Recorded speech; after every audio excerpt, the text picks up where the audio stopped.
આજની વાર્તા. વિજ્ઞાન શિક્ષકે આત્મવિશ્વાસ એક વિદ્યાર્થીમાં જગાડ્યો.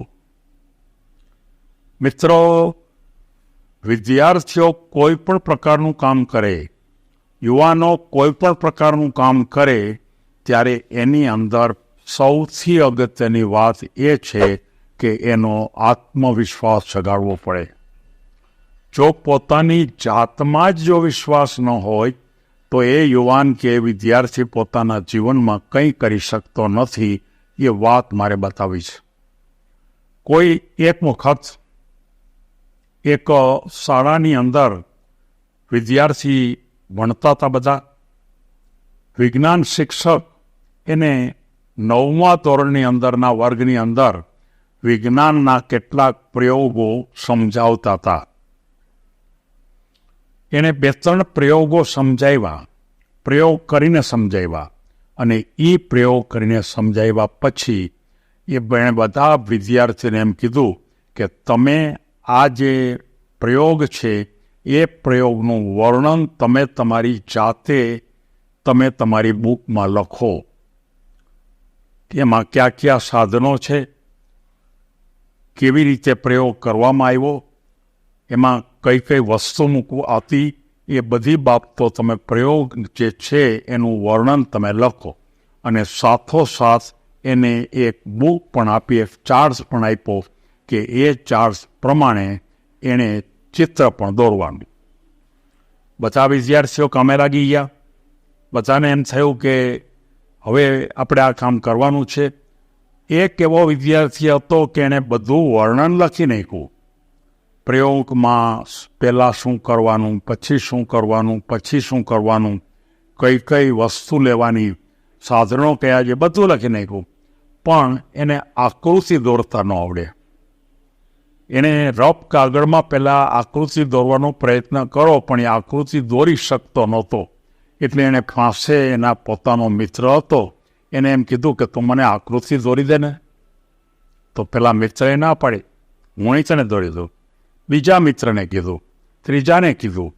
બધાએ એમ કીધું કે હું તમને નહીં દોરી દઉં અને કોઈ પણ પ્રકારે અમે દોરી નહીં દઈએ.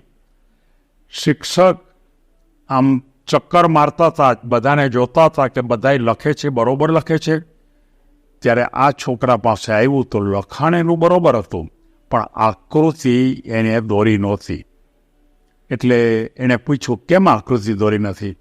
તો કે મને આકૃતિ આવડતી નથી, હું દોરી શકતો નથી કે. અને મેં મારા કેટલાય મિત્રોને પણ કીધું કે તમે મને દોરી દો, પણ મને દોરી ન દીધી. ત્યારે શિક્ષકે એમ કીધું કે તને કોઈએ ન દોરી દીધી? તો કોઈએ ન દોરી દીધી. તો કે હવે હું તને એમ કહું છું કે તું શરૂઆત કર. તારી ગમે તેવી આકૃતિ થશે તોય વાંધો નથી, પણ એકવાર તું આમાં જોઈને ચિત્ર સામે છે, ચાર્ટ સામે છે, અને ચાર્ટ્સની અંદર જોઈ અને તું દોરવાની શરૂઆત કર. અને એમ કરતાં એ છોકરાએ જે આકૃતિ દોરી એ આકૃતિ પ્રમાણમાં નબળી નહોતી, સારી જ હતી. અને કદાચ બીજા છોકરા કરતાં પણ અનેક સારી હતી. અને એ શિક્ષકને એમ કીધું કે બેટા, મેં તને કીધું કે તું દોરવાની શરૂઆત કર અને તું આકૃતિ દોરી શીખો. શું કામ આકૃતિ દોરી શીખો? કે બીજા બધાએ તને ના પાડી એટલે. ત્યારે જિંદગીની અંદર આપણું કામ આપણે જ કરવું પડે. આપણે કોઈની મદદ લેવા જશું અને એ મદદ આપવા માટે ના પાડશે, જેમ તને બધાએ ના પાડી, એમ આપણા કાર્ય માટે કોઈ પણ આપણને ના પાડે અને પછી જો તમે કામની શરૂઆત કરી દો અને ધીમી ગતિએ આગળ વધો અને તમે જો એમાં વધારે ચોકસાઈ રાખવાનો પ્રયત્ન કરો તો તમારું કામ 100% થઈ જાય છે. એ તારી આ આકૃતિ તે દોરી એની સાબિતી છે.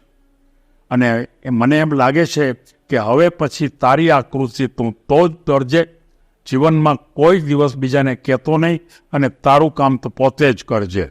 મિત્રો, આ એક આત્મવિશ્વાસ શિક્ષકે જગાડ્યો. માત્ર આત્મવિશ્વાસ જગાડ્યો એટલું જ નહીં, પણ ત્યાર પછી એ છોકરો ધીમે એક જ નક્કી કરી કે કોઈને આપણા કામ માટેનું કહેવું નહીં. એ છોકરો એન્જિનિયરિંગમાં ગયો. એન્જિનિયરિંગમાં જે આકૃતિઓ આવતી મશીન ડ્રોઈંગ, અને એ મશીન ડ્રોઈંગ કરવા માટે પણ એ પોતે તૈયાર એટલા માટે થઈ ગયો કે કોઈ કે ના પાડી હતી એને.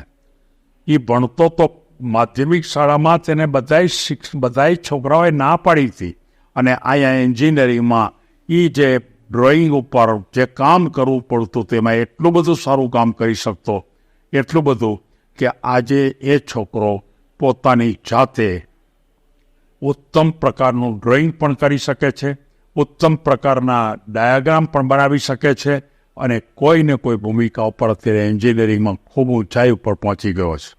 પાયો ક્યાંથી નખાણો? પાયો એક વિજ્ઞાન શિક્ષકે આપ્યો. કેવી રીતે આપ્યો? તો કે માત્ર એમ કીધું કે તે તારા મિત્રોને કેમ ન કીધું? ત્યારે એણે એમ કીધું કે મિત્રોએ મને બધાએ ના પાડી. ત્યારે એના વિજ્ઞાન શિક્ષકે એમ કીધું કે આપણા કામ માટે કોઈ બીજા જ્યારે ના પાડે ત્યારે આપણે કામની શરૂઆત કરી દે. પહેલાં ભલે નબળું થાય, પણ ધીમે ધીમે કરતાં તમે એકદમ સારું કરી શકશો.